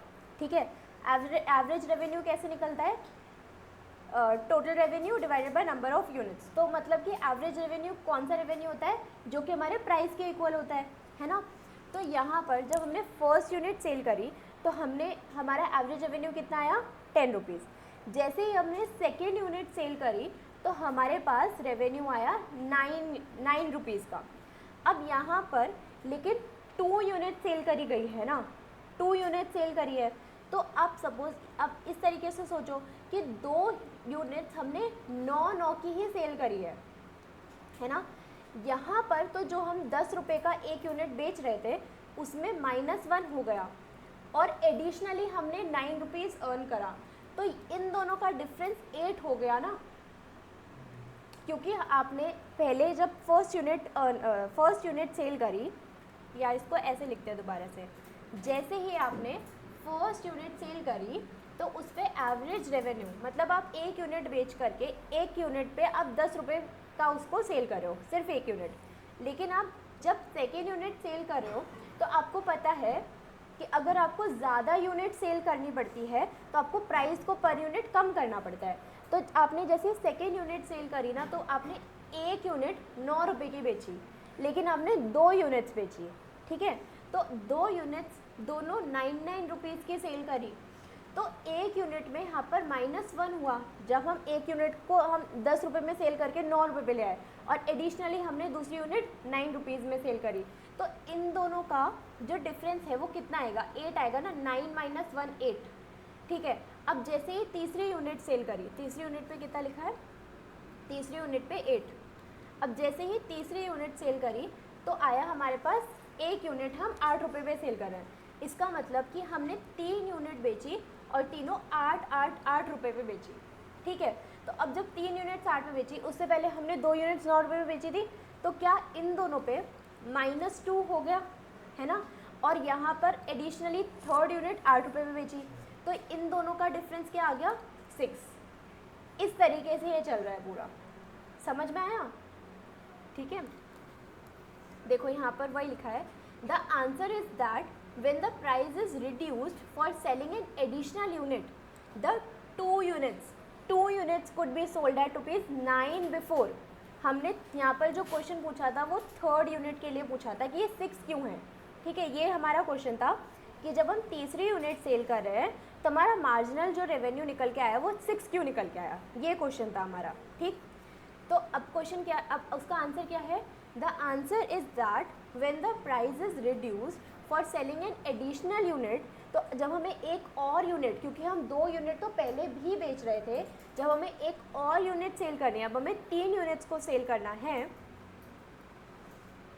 तो जो हम पहले ₹9 में 2 यूनिट सेल कर रहे थे, अब हमें उसे रिड्यूस करके ₹8 करना पड़ेगा, है ना. अगर हमें एक और एडिशनल यूनिट सेल करनी है तो हमें प्राइस को कम करना पड़ेगा, प्राइस कम हो तो हमारा रेवेन्यू कम. फिर उसके बाद the total loss of previous 2 units due to the price fall will be equal to ₹2। अब 2 यूनिट्स हम 9 की बेच रहे थे, तो अब 8 की बेचेंगे तो हमारा रेवेन्यू कम कितने से हुआ, ₹2 से कम हुआ। Thus, for any falling average revenue schedule, marginal revenue is always less than the price. In the case of constant average revenue or price schedule, marginal revenue is equal to the average revenue or uniform price if TR or total revenue or Q stands for output. ठीक है, तो यहाँ पर फिर क्या हुआ, यहाँ पर इन दोनों यूनिट्स में -2 का लॉस हुआ हमारा, और हम फिर तीसरी यूनिट ₹8 की तभी बेच पाए जब हमने ये -2 का लॉस किया। तो हमारा मार्जिनल रेवेन्यू फिर क्या निकल के आया, 8 - 2 6 निकल के आया।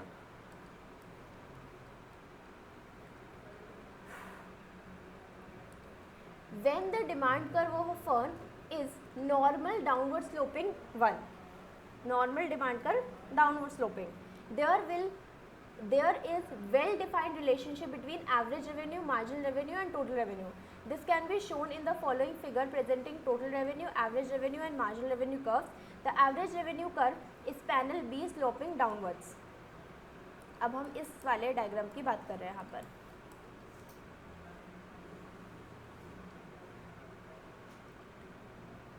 अच्छा, सबसे पहले तो ये बताओ, या इसमें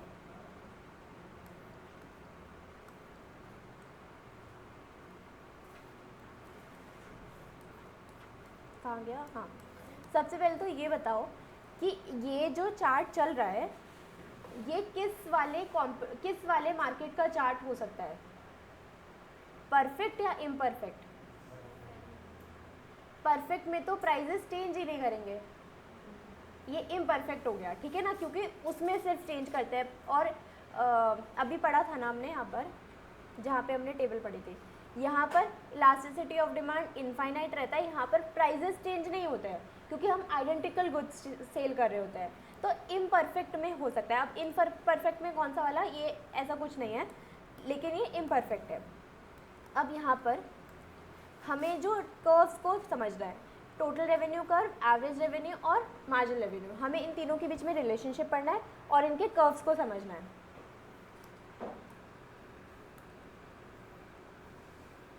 हाँ, average revenue curve in panel B is sloping downwards depicting inverse relationship between price and the demand.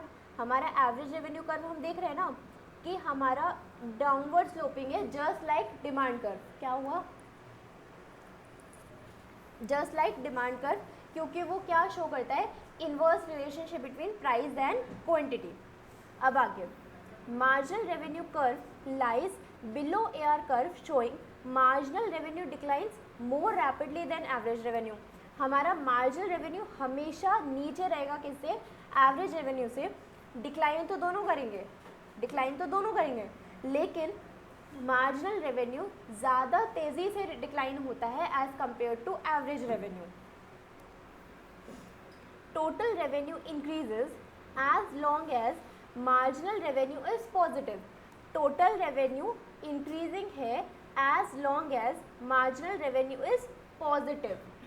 जब मार्जिनल रेवेन्यू ज़ीरो हुआ, टोटल रेवेन्यू हमारा मैक्सिमम पहुंचता है, और जैसे टोटल रेवेन्यू डिक्लाइन करने लगता है, हमारा मार्जिनल रेवेन्यू नेगेटिव जाता है। And declines when marginal revenue is negative.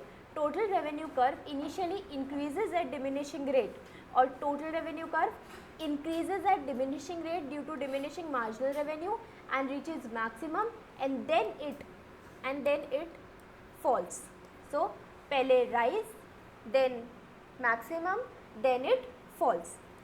When marginal revenue becomes zero, total revenue is maximum and the slope is TRS 0. ठीक,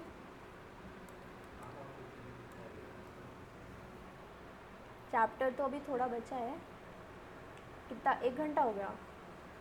चैप्टर में ये के वाला टॉपिक कंप्लीट करना है, इसके बाद एक ही वाला टॉपिक कंप्लीट करना है, बिहेवियरल प्रिंसिपल्स। 5 मिनट का ब्रेक चाहिए। हाँ,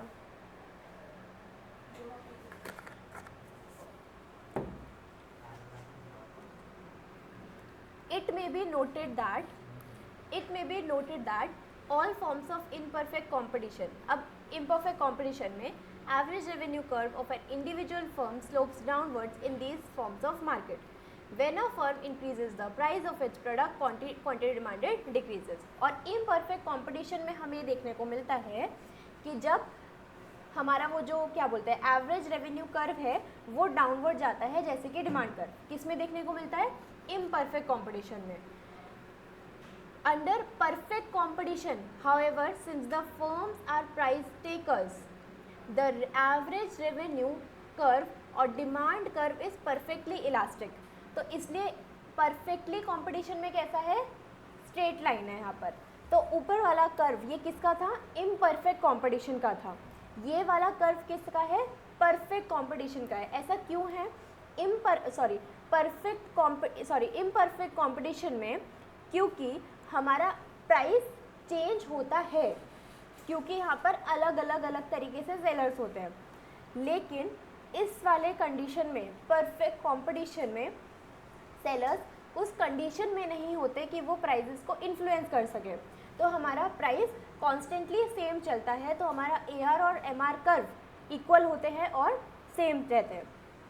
perfectly elastic average revenue curve means that an individual firm has constant average revenue और प्राइस हमारा चेंज ही नहीं करेगा. When the price remains constant, marginal revenue will become equal to average revenue and thus AR and MR curve coincide and horizontal curve हमें मिल जाएगा. ठीक, अब यहाँ से कंटिन्यू करेंगे. वैसे तो थोड़ा ही बचा है.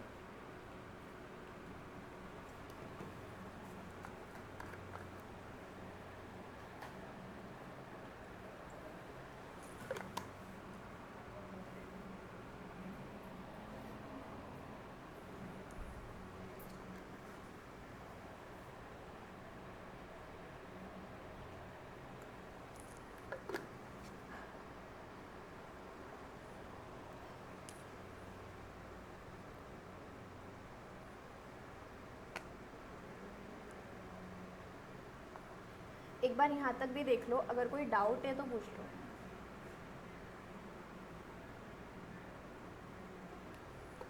इंस्टाग्राम मत चलाओ.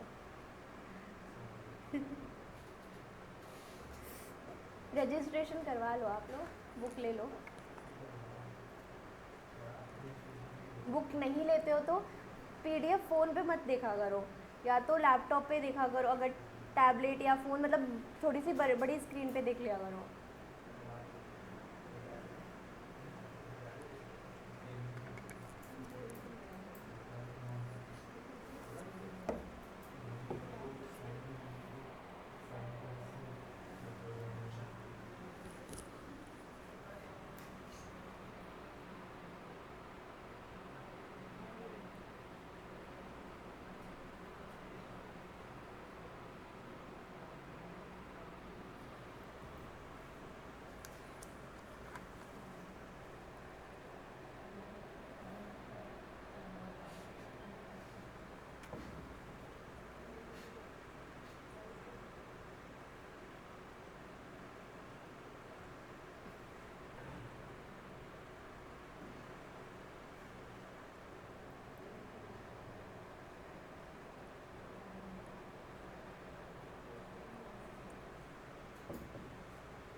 नेक्स्ट वीक फिर लॉ पढ़ेंगे.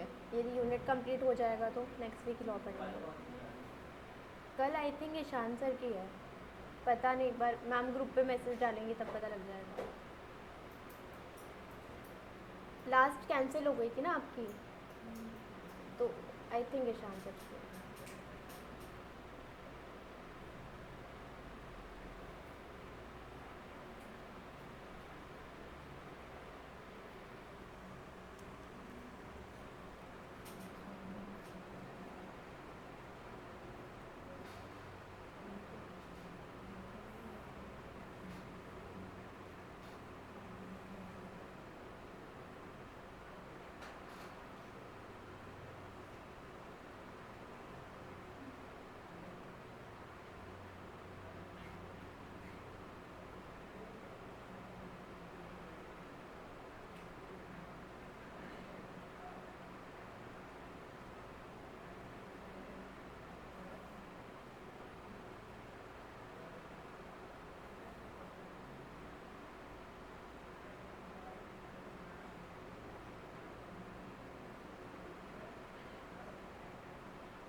12:40 पे शुरू करते हैं।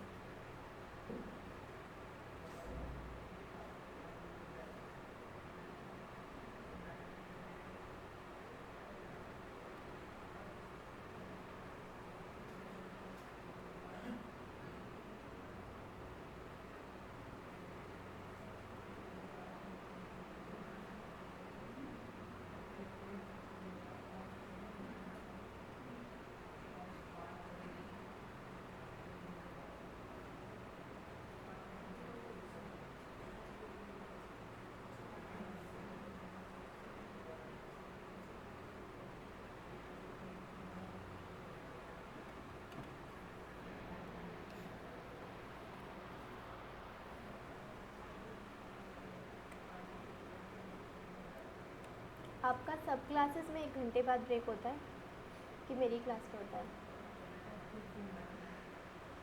और तुम लोग ही डिमांड तब नहीं कोई डिमांड करता है 1 घंटे बाद कि 5 मिनट का ब्रेक दे दो।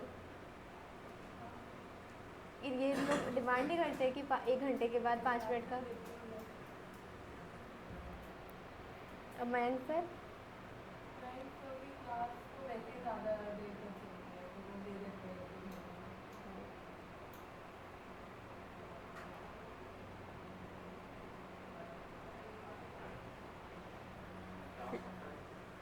जब तक ये कंप्लीट नहीं होता। थोड़ा ही बचा है, ज़्यादा नहीं बचा। देखते हैं कब तक। कितने बजे स्टार्ट कर दूँ? ठीक है चलो, 1 2 3 बस।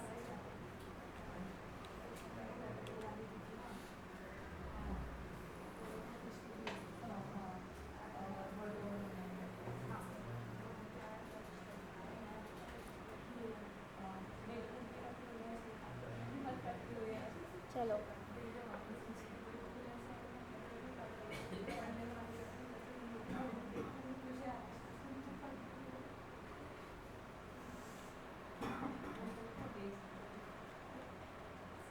ये कहाँ गई?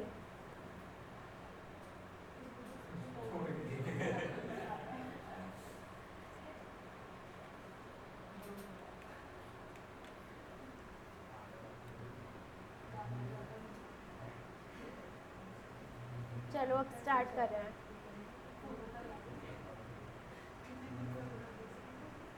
फ़ोन रख दो, अब स्टार्ट करते हैं। Relationship between AR, MR, TR and price elasticity of demand. तो हम इनकी रिलेशनशिप किसके साथ पढ़ेंगे? इलास्टिसिटी ऑफ डिमांड के साथ। It may be noted that marginal revenue, average revenue and price elasticity of demand are uniquely related to one another through a formula।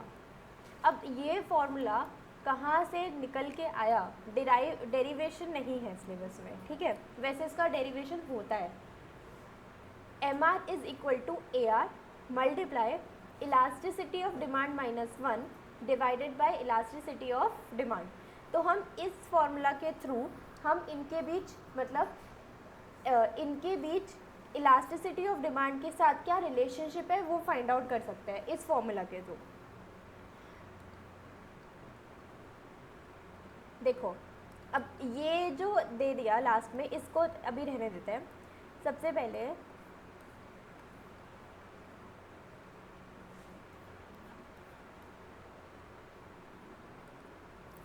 जैसे कि सपोज, चलो हम फर्स्ट लेते हैं when E is equal to 1, ठीक है? अब ये फॉर्मूला है आपके पास और E इज़ इक्वल टू 1 लिया हमने सपोज, ठीक? तो MR is equal to AR multiply 1 minus 1 upon 1। तो ये पूरा किसके बराबर हो जाएगा? 0 के इक्वल हो जाएगा। तो इसका मतलब क्या हो गया? When E is equal to 1 MR is equal to 0, ठीक है?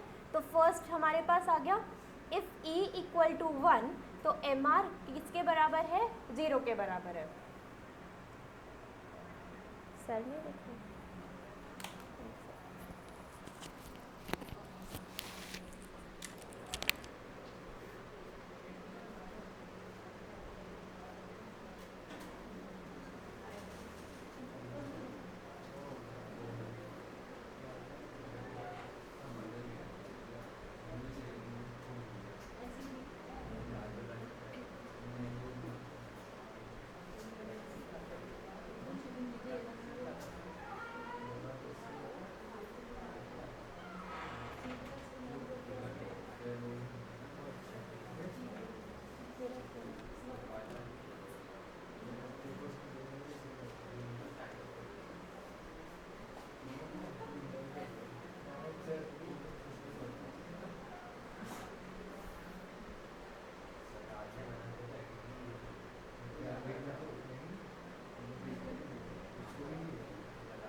तो 12:45 ही हुआ है, टॉपिक तो कंप्लीट करके ही होगा।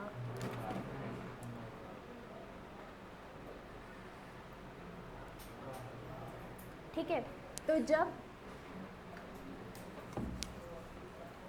ये समझ में आ गया कि जब इलास्टिसिटी को हम 1 के इक्वल रख रहे हैं तो हमारा MR क्या निकल के आ रहा है, 0।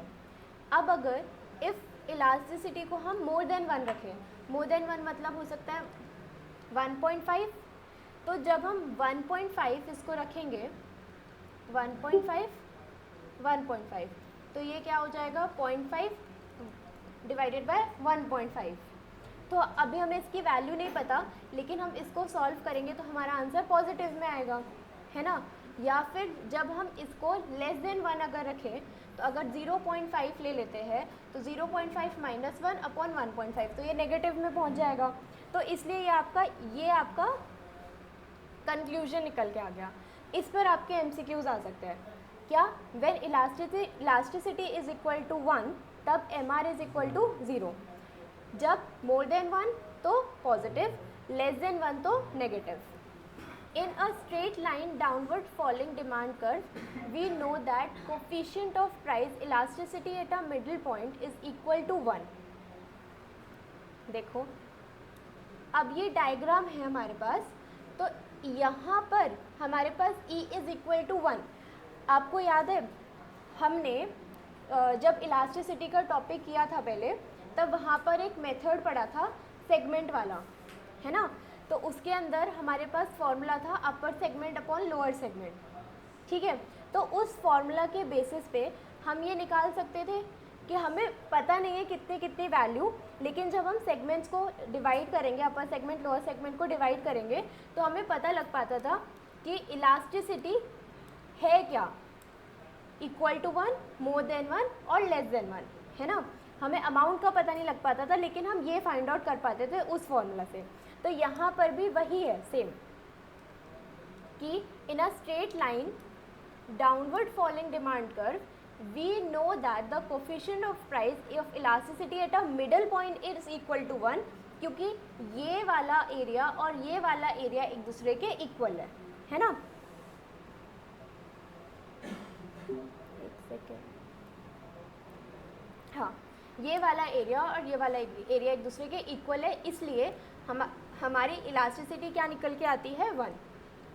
Elasticity lower segment upon upper segment, तो ये दोनों इक्वल है, तो ये ऑब्वियसली 1 आएगी। आगे, it follows that the marginal revenue corresponding to the middle point of the demand curve और AR curve is 0 on the upper portion of the demand curve where the elasticity is more than 1, marginal revenue will be positive, and on the lower portion the demand curve where the elasticity is less than 1, marginal revenue is negative। अब यहाँ पर अगर suppose हमें upper segment की, जैसे suppose यहाँ पे किसी पॉइंट की हमें इलास्टिसिटी फाइंड आउट करनी है, तो अब हमें पता है कि जो अपर सेगमेंट है वो छोटा है और वो जो लोअर सेगमेंट है वो बड़ा है, तो इसकी वजह से हमारी इलास्टिसिटी क्या आएगी, मोर देन 1, है ना। अगर हमें इस पॉइंट की इलास्टिसिटी फाइंड आउट करनी है, तो हमें पता है कि लोअर सेगमेंट छोटा है और अपर सेगमेंट बड़ा है, तो इसलिए हमारी इलास्टिसिटी क्या निकल के आ रही है, लेस देन 1। अब इसी चीज़ को आप इसके साथ कंपेयर करो, TR कर्व के साथ, ठीक है। यहाँ पर क्या हो रहा है कि जब आपकी इलास्टिसिटी इज़ मोर देन 1 तब ये इंक्रीज़ हो रहा है, ठीक है। जब इलास्टिसिटी पहुँची इक्वल टू 1 तब ये आया मैक्सिमम पे, और जब हमारी इलास्टिसिटी हुई लेस देन 1 तो ये क्या होने लगा, डिक्रीज़ होने लगा। तो हमने TR कर्व को AR कर्व की इलास्टिसिटी के साथ उसका क्या रिलेशनशिप है वो बताया, कि जब E इज़ ग्रेटर देन 1 तो TR increasing, when E is equal to 1 it is maximum, when it is less than 1 it is falling, है ना। और सेम यही रिलेशनशिप हमने MR कर्व के साथ भी था TR का, कि इंक्रीजिंग जब तक पॉजिटिव, 0 तब मैक्सिमम, जब वो नेगेटिव तब ये falling.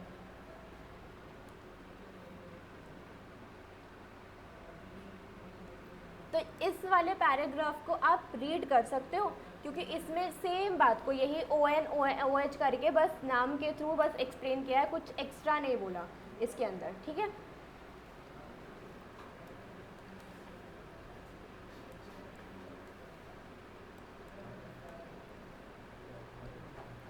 Behavioral principles. Principle 1. The firm should not produce it at all. Its total variable cost are not met. देखो, अब यहाँ पर ना, अब ये ध्यान से समझना, आप कोई भी आप कोई प्रोडक्ट को प्रोड्यूस कर रहे हो, आप सप्लायर हो, ठीक है।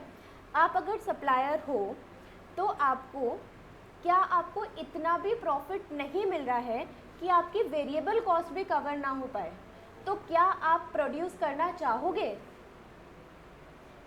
नहीं करोगे। देखो क्या होता है, एक हमारी वेरिएबल कॉस्ट होती है और एक हमारी फिक्स्ड कॉस्ट होती है, और इन दोनों को मिलकर के हमारी क्या बनती है? टोटल कॉस्ट, है ना। वेरिएबल कॉस्ट वो कॉस्ट होती है जो इंक्रीज इन आउटपुट के साथ इंक्रीज होती रहती है, लेकिन फिक्स्ड कॉस्ट अगर हम कुछ भी प्रोडक्शन ना करें तो फिक्स्ड कॉस्ट फिक्स्ड ही रहती है, वो चेंज नहीं करती। तो अब अगर हमारा फर्म शट डाउन भी हो जाता है ना, तो फिक्स्ड कॉस्ट हमारी इनकर करती रहती है। मतलब अगर आपने सोचो प्रोडक्शन ज़ीरो कर दिया, लेकिन तब भी आपको बिल्डिंग का रेंट तो पे करना पड़ेगा ना, है ना। तो एक हमारी शट डाउन कॉस्ट भी होती है। तो ये इस सब तरीके की कॉस्ट मैंने बताई। अब देखो हेडिंग प्रिंसिपल 1 में क्या लिखा है? A firm should not produce at all if its total variable cost are not met. मतलब फर्म प्रोडक्शन करना पूरी तरीके से बंद कब करेगा, मतलब शट डाउन कब करेगा? जब वो वेरिएबल कॉस्ट भी मेट नहीं कर पा रहा होगा, मतलब वो इतना भी अर्न कर नहीं कर पा रहा है, उसका रेवेन्यू इतना भी नहीं हो रहा है कि वो वेरिएबल कॉस्ट को कवर कर सके, ठीक है। एक बार को हम टोटल कॉस्ट को कवर नहीं कर सक रहे होते, तब हम एक बार को सोच सकते हैं कि हम फर्दर प्रोडक्शन करें, लेकिन इम्पॉर्टेंट क्या है? वेरिएबल कॉस्ट कवर होनी ज़्यादा ज़रूरी होती है। अब देखो इसको एग्जाम्पल से देखते हैं। एक शेड्यूल बनाना है,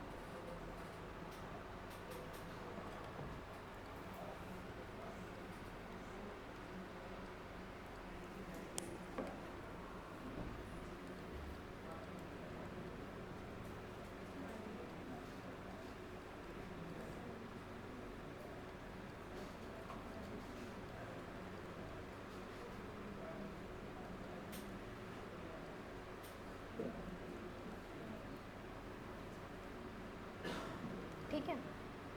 unit 1 variable cost 10, fix cost 20, तो टोटल कॉस्ट हो गई 30, यहाँ पर 40 और टोटल रेवेन्यू 40। देखो यूनिट 1 पे सपोज़ हमने वेरिएबल कॉस्ट लिया 10 और हमारी फिक्स्ड कॉस्ट है 20, तो हमारी टोटल कॉस्ट कितनी हो जाएगी? इन दोनों को ऐड करके 30। अब सपोज़ यहाँ पर हमारा एवरेज रेवेन्यू कितना हो रहा था? 40, तो टोटल रेवेन्यू हमने ले लिया 40 फर्स्ट यूनिट पर। तो हम कितना प्रॉफिट या लॉस इनकर कर रहे हैं? 10 रुपये का। कॉस्ट और रेवेन्यू को माइनस करेंगे तो हमारे पास ये पता लगेगा। अब सेकेंड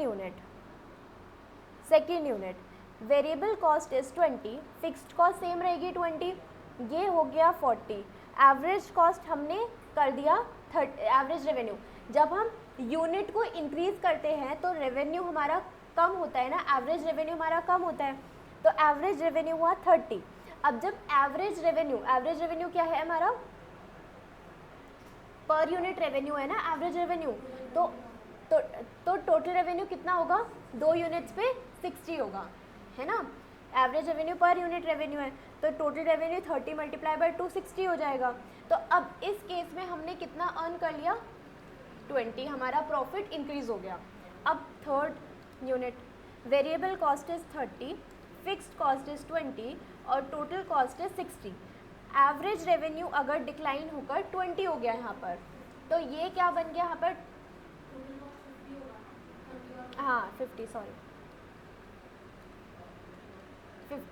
तो यहाँ पर क्या हो गया? 20 मल्टीप्लाई बाय 3 60 और रेवेन्यू 60, कॉस्ट 50, तो 10 का प्रॉफिट। फिर आगे फोर्थ यूनिट पे 40, 20, 60 और ये सपोज 15 लिया तो यहाँ पर क्या बन जाएगा 15 मल्टीप्लाई 4 अगेन 60, लेकिन 60 और 60 यहाँ पर ज़ीरो प्रॉफिट हो गया। ठीक है, फर्दर फिफ्थ यूनिट पे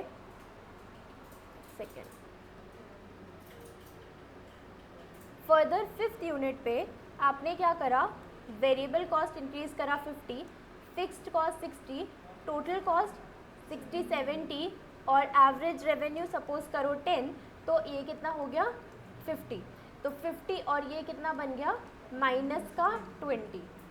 ठीक है, ये इस तरीके से चल रहा है।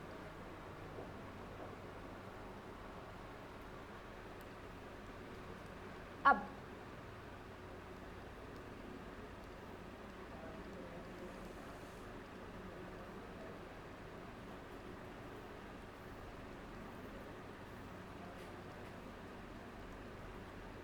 शट डाउन लिखना है।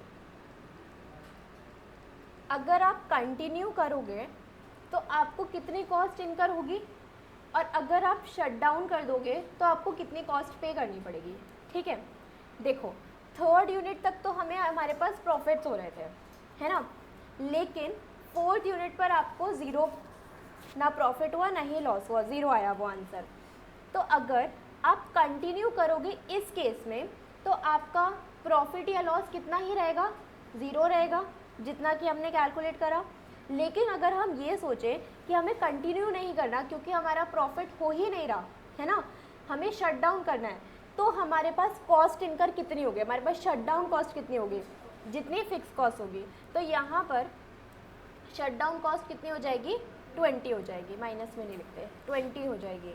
तो हमारा आंसर क्या होगा, इसका आंसर क्या होगा, हमें कंटिन्यू करना चाहिए या हमें शट डाउन कर देना चाहिए, हमें कंटिन्यू करना चाहिए, क्योंकि कंटिन्यू करके हम कुछ भी अर्न नहीं करें और शट डाउन करने के बाद हमें -20 और हो रहा है, इनकर हो रहा है। ठीक है, अब इस वाले केस में यहाँ पर भी -20 आ गया, और अगर हम इसको शट डाउन करते हैं तब भी हमारे पास -20 आ जाएगा। तो यहाँ पर हम अगर दोनों ही केस में सेम है तो यहाँ पर डिसीजन लेना पड़ेगा कि सेलर सोचेगा कि क्या करना चाहिए। ठीक है, तो इस तरीके से हम मतलब कि आप क्वेश्चन ये है कि कब हमें कंटिन्यू करना चाहिए, कब हमें शट डाउन करना चाहिए।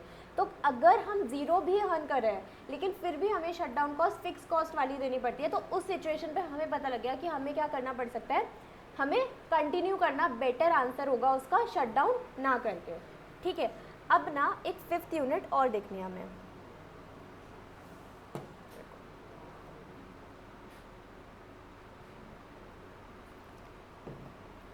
सपोज फिफ्थ यूनिट इसको रहने देते हैं कुछ टाइम के लिए, एक फिफ्थ यूनिट और देखते हैं। अब ये 40 था, ये हुआ 50, ये हुआ 20, ये हुआ 70, अब ये हुआ हमारा 12, तो ये हो जाएगा हमारा 60। ठीक है, तो इस केस में क्या हो रहा है, इस केस में क्या हो रहा है, हमारा आंसर प्रॉफिट का कितना आ रहा है -10, 60 और 70, 60 रेवेन्यू 70 कॉस्ट, तो -10। अब क्या होगा, अगर हम कंटिन्यू करेंगे तो हमारे पास लॉस आएगा 10 का, और जब हम अगर शट डाउन करने के लिए सोचेंगे तो हमारे पास कॉस्ट आएगा 20 का। अब यहाँ पर क्या मतलब है, हमें कंटिन्यू करना हमारा आंसर रहेगा क्योंकि यहाँ पर कम कॉस्ट हो रही है कंटिन्यू करने में। तो मतलब क्या निकल के आया कि जब तक हमारी ये चीज़, मतलब जो हमारा प्रॉफिट एंड लॉस आ रहा है वो इससे कम रहेगा, मतलब फिक्स्ड कॉस्ट से कम रहेगा, है ना, तब तक हमारा आंसर क्या रहेगा, कंटिन्यू करने वाला रहेगा। लेकिन जब कभी ऐसा हो जाएगा कि वो शटडाउन कॉस्ट हमारी ज़्यादा हो जा रही है किससे, कंटिन्यू करने से, जो हमारे पास नेचुरली प्रॉफिट एंड लॉस आ रहा है, तब हमारे बिजनेस को बंद कर देंगे। ठीक है, अब इसको रीड करते हैं। It is a matter of a common sense that a firm should produce only if it will do better by producing than by not producing। समझ रहे हो कि it is a matter of common sense that firm should produce only if it will do better by producing than by not producing। मतलब भले ही हम produce करके zero earn कर रहे हैं लेकिन नॉट प्रोड्यूस करके तो हम -20 पे जा रहे हैं ना, तो इट इज़ बेटर कि हम प्रोड्यूस करें। समझ में आई ये लाइन? आगे, the firm always has opinion of not producing at all. Firm के पास है तो हमेशा ये चॉइस कि वो प्रोडक्शन को कंटिन्यू ना करे। If a firm total revenue are not enough to make good even to total variable cost, it is better to shut the firm. In other words, competitive firm should shut down if the price below average variable cost. तो मतलब हमारा conclusion क्या निकल के आया, अगर एक firm इतना भी प्राइस ना अर्न करे कि जिससे उसकी एवरेज वेरिएबल कॉस्ट कवर हो सके तो उसे शट डाउन कर देना चाहिए। ठीक है, in that case it will minimize loss because its total cost will be equal to its fixed cost and it will have an operating loss equal to fixed cost. हमारा cost shutdown cost किसके equal निकल रहा था? fixed cost के equal निकल रहा था। the sunk fixed cost is irrelevant to shutdown decision because fixed costs are already incurred. तो this means that minimum average variable cost is equal to shutdown price, the price at which a firm ceases production in short term. अब यहाँ पर क्या हुआ कि जब हमारे पास इतना प्रॉफिट एंड लॉस भी नहीं आ रहा कि हम वेरिएबल कॉस्ट को कवर कर सके, है ना, और हमारी जो शटडाउन कॉस्ट है वो ज़्यादा हो रही, जो हमारी शटडाउन कॉस्ट है वो कम हो रही है और हमारा एक्चुअल लॉस ज़्यादा निकल के आ रहा है, तो हम उसे शट डाउन कर देंगे। लेकिन ये हमारा शॉर्ट रन का डिसीजन हो सकता है, ज़रूरी नहीं है कि हम शट डाउन कर रहे हैं तो हमारा परमानेंट डिसीजन रहेगा। Shutting down is temporary and does not necessarily mean going out of business. हम हो सकता है कि हम फिर से उसको स्टार्ट कर सकें। If AR is greater than variable cost, if average revenue अगर हमारा ज़्यादा है किससे? वेरिएबल कॉस्ट से, but minimum to total cost, but ज़रूरी नहीं है कि वो टोटल कॉस्ट से भी ज़्यादा हो, firm cover it's variable cost, है ना। अगर हमारा रेवेन्यू कॉस्ट से ज़्यादा हो रहा है, कौन से कॉस्ट से? वेरिएबल कॉस्ट से ज़्यादा हो रहा है, तब वो इनफ है। लेकिन ऐसा ज़रूरी नहीं है कि वो टोटल कॉस्ट से भी ज़्यादा हो रहा हो। If the price is equal to minimum average total cost, the firms cover both fixed and variable cost. देखो, अगर एक फर्म का रेवेन्यू वेरिएबल कॉस्ट से ज़्यादा है, इसका मतलब वो वेरिएबल कॉस्ट कवर कर पा रहा है, मतलब इतना वो अर्न कर रहा है कि वेरिएबल कॉस्ट कवर हो रही है। लेकिन अगर रेवेन्यू हमारा टोटल कॉस्ट से ज़्यादा है तो इसका मतलब ये है कि एक फर्म वेरिएबल के साथ साथ फिक्स्ड कॉस्ट भी कवर अप कर ले रहा है। ठीक है, तो बेटर पोजीशन हमारी कब रहती है? जब हम रेवेन्यू इतना अर्न करें कि वो टोटल कॉस्ट को कवर कर ले। ठीक है, लेकिन अब उसके बाद जब इतना कवर नहीं कर पाता तो उसके बाद फिर हमें डिसीजन लेना होता है कि कंटिन्यू या फिर शट डाउन। तो हम यहाँ पर कंपेयर करते हैं कि कंटिन्यू की कॉस्ट कितनी, शट डाउन की कॉस्ट कितनी, तो उसके अकॉर्डिंग हम डिसीजन लेते हैं। अर्न्स नॉर्मल प्रॉफिट और अ ज़ीरो इकोनॉमिक प्रॉफिट। अब ये लाइन ध्यान में रखना कि जब एक फर्म एवरेज टोटल कॉस्ट, जब टोटल कॉस्ट कवर कर ले, तब एक फर्म क्या अर्न कर रहा होता है? Normal profit. जब वो क्या कवर अप कर रहा है? Minimum average total cost cover कर रहा है, या फिर उसको बोलते हैं zero economic profit. If the price is greater than minimum ATC, the firm not only covers full cost but earns positive economic profit then a super normal profit. अब principle 2, the firm will be making maximum profit by expanding output to a level where marginal revenue is equal to marginal cost. In other words, it will pay the firm to go on producing additional units.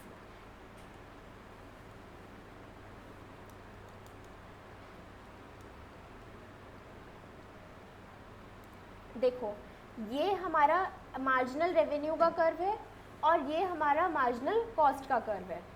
वैसे हमने marginal cost का curve कुछ इस तरीके से पढ़ा था। ठीक है, यहाँ पर इन्होंने अजम्पशन के उससे समझाने के उससे लीनियर लिया है, इसको इस तरीके से लिया है। ठीक है, अब यहाँ पर इस एरिया में देखो, इस एरिया में जब एक प्रोड्यूसर इतना आउटपुट तक प्रोड्यूस कर रहा है, ठीक है, तो इस एरिया में क्या चल रहा है कि revenue is more than marginal cost, है ना। इतने पोर्शन में marginal revenue is more than marginal cost, तो जब मार्जिनल रेवेन्यू हमारा ज़्यादा चल रहा है कॉस्ट से, तो हमारा जो टोटल प्रॉफिट होगा वो इंक्रीज़ करेगा, हमारा प्रॉफिट इंक्रीज़ करेगा।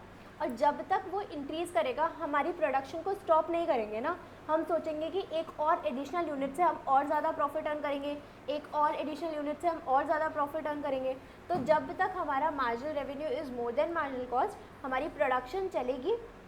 और फिर जब वो मैक्सिमम पहुंच जाता है ना, वो हमारा इक्विलिब्रियम पॉइंट आता है। ठीक है, जब हमारा क्या होता है, मार्जिनल रेवेन्यू और मार्जिनल कॉस्ट इक्वल हो जाता है, तब हमारा टोटल प्रॉफिट मैक्सिमम पे होता है। लेकिन अगर हम उसके बाद भी प्रोडक्शन करें तो क्या होने लगता है, मार्जिनल रेवेन्यू कम होने लगता है और कॉस्ट ज़्यादा होने लगती है, तो हमारा प्रॉफिट डिक्लाइन करने लगता है। ठीक है, समझ में आया? तो जब marginal revenue is more than marginal cost, profit is increasing, और फिर तब तक वो इंक्रीज़ होता रहेगा जब तक इक्विलिब्रियम पोजीशन पे नहीं आ जाए, है ना। जब मार्जिनल रेवेन्यू और कॉस्ट इक्वल हो जाते हैं तब प्रॉफिट हमारा मैक्सिमम होता है। फिर उसके बाद मार्जिनल रेवेन्यू कम हो जाता है और हमारी कॉस्ट ज़्यादा हो जाती है। अगर हम इक्विलिब्रियम के बाद भी प्रोडक्शन करें तो उसकी वजह से हमारा प्रॉफिट डिक्लाइन करने लगता है। ठीक है, समझ में आया? अब यही सब यहाँ पर है। In other words, it will pay the firm to go on producing additional units of output so long as marginal revenue exceeds marginal cost. जब तक MR is greater than MC, firm क्या करेगा, एडिशनल यूनिट प्रोड्यूस करेगा।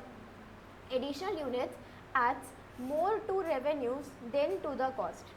तो additional revenue क्या, revenue में add on करेगा, हमारा रेवेन्यू इंक्रीज करेगा at a point of equality. जब हमारी इक्वल हो जाए, MR MC के इक्वल हो जाए, it will earn maximum profit.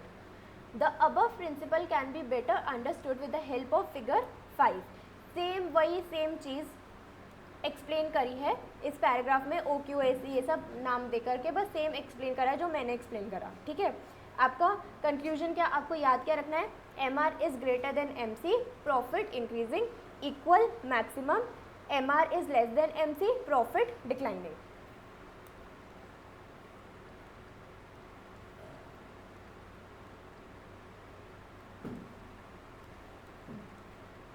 बस, to conclude the firm will maximize profit at a point at which marginal revenue is equal to marginal cost। तो firm work कहाँ पे करेगा, इक्विलिब्रियम पर, जब MR is equal to MC।